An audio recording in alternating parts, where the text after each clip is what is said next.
Napping Princess is a children's film directed by Kenji Kamiyama, and it's about telling two stories really. There's the reality with a regular high school girl called Coconut, and the dream world called Heartland, where when she falls asleep she becomes a princess with a tablet that whatever she writes on the tablet becomes reality.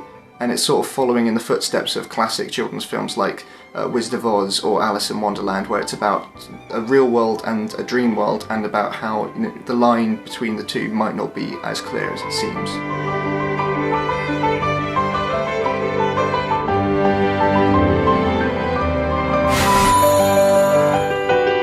ひるね姫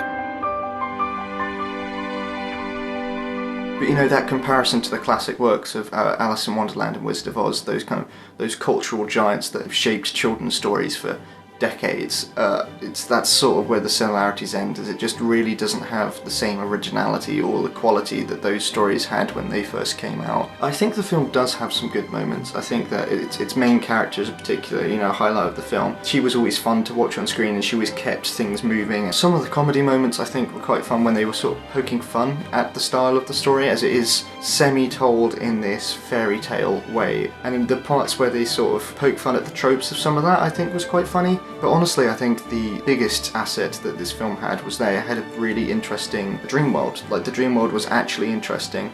The premise being that it's a world where everyone works at a car factory, a massive car factory run by the royalty. And there were just lots of little details with the way that the automobiles were designed, like little aspects of the uniforms that the people wore. They only briefly showed the dream world actually in these sort of small details, but it was something where it was clear that someone had put thought into building a little world. And I don't know, maybe I was just found that more enjoyable because I'm sick of seeing so many Alice in Wonderland clones where they'll use playing cards as a motif or something like that. But going into the mechanical realm of things without falling into steampunk tropes or anything like that, I think it was enjoyable. It was an interesting world, and like I said, I think it was a key asset to the film that they didn't really utilise that well. This film is a bit of a mess plot-wise. For the first two acts, it is pretty much straightforward. There is the through line of what is happening and the dream world and the reality. Like, you can tell that there's some kind of connection between the two, but then whenever they come out of the dream world, it's always slightly explained. I thought that was kind of enjoyable, the way that they find a way to not retcon it, but they explain it, and in a way that's actually quite logical. However, once it gets into the third act, it's not that it doesn't answer any questions regarding this border between dream world and reality. It's more just forgets that there are any questions in the first place. At the end of the day, it's a kid's film, and I think a kid would just go along with it. I think this film is probably most enjoyable to kids because you can kind of forgive those things. But basically it just ends up with being this whole dream world reality divide. It's just clear that it's a gimmick to make the story a bit more interesting.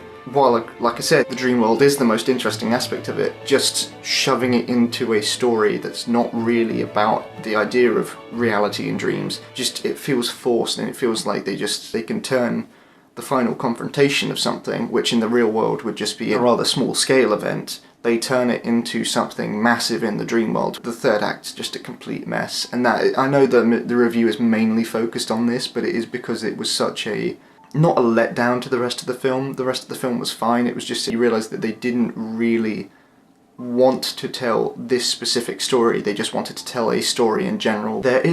I will clarify, there is justification for the dream world within the plot, and I think that it's actually quite a nice justification, but the way in which it then comes more into the plot and the way that the two worlds kind of interact with one another is completely unneeded, and it could just be simply as an aspect of the story where it's the girl's memories and she's remembering something rather than something that directly is the final act of the film. This may come across as quite a negative review, but it's more just, it just didn't leave much of a lasting impression. If you have children, I think that the children might enjoy it. I think the closest way I can kind of come close to describing it is that it feels like something that's just a few drafts away from being completed. The plot doesn't feel unfinished, it just feels unrefined. Not nearly a perfect film, but nearly a good film. So yeah, that's my thoughts on Napping Princess. If you have anything that you want to say, positive or most likely negative, you can write in the comments and I'll be sure to respond. If I remember, there should be links somewhere on the screen, probably on my face, to a playlist for anime reviews, a playlist for reviews just by me, as well as a link to subscribe to the channel. So yeah, hopefully click on all three of those things. Great, thank you.